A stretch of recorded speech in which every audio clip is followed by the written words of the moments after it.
Dans le cas effectivement du Mali et de ces terroristes de l'Azawad, il se trouve que depuis 1991, les terroristes de l'Azawad ont fait du Nord Mali une zone d'insécurité récurrente. Et ça pas seulement. La première guerre menée par les communautés avec des velléités sécessionnistes commence dans les années 1963. Et le président Ben Bella d'Algérie, parce qu'il ne faut pas seulement donner le contexte présent, le président Ben Bella va donner l'autorisation à l'État du Mali d'intervenir sur le territoire de l'Algérie. Et les opérations vont être menées jusqu'à 200 km jusqu'à la région de Kel Adjar, qui est elle-même une autre région, Kel Adjar, qui est une autre région d'occupation touareg.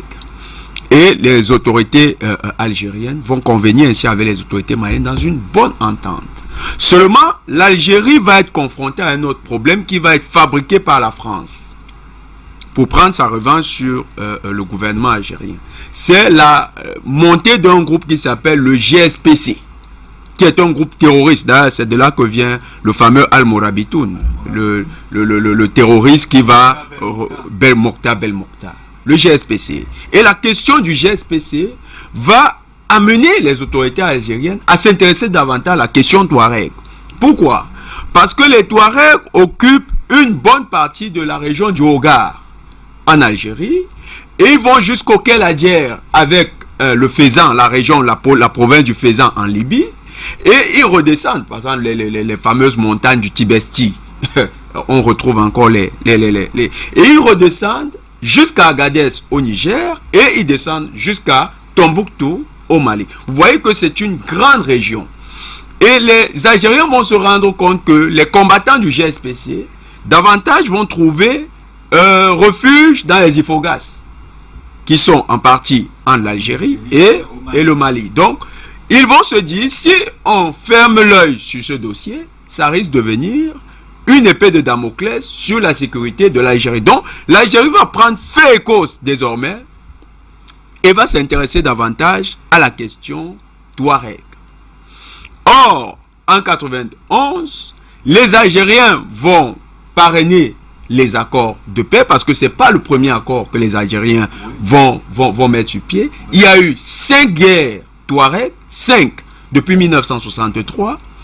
La 4e, c'était en 2006. Et la 5e, c'est celle qui éclate en 2009, qui se poursuit jusqu'aux accords de 2015. Donc, il y a eu 5 guerres touareg, et les Algériens vont travailler chaque fois pour que l'on parvienne à des accords.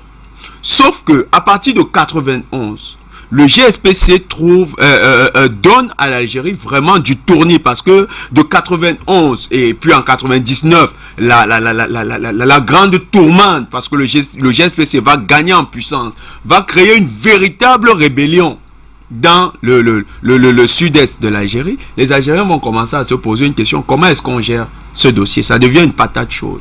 En 2006, Mokhtar Belmokhtar est tout puissant dans cette zone-là. Il recrute du côté malien, il recrute également du côté nigérien, et d'ailleurs, le fameux Mohamed Bazoum sera un des combattants de ces rébellions-là. Ces rébellions.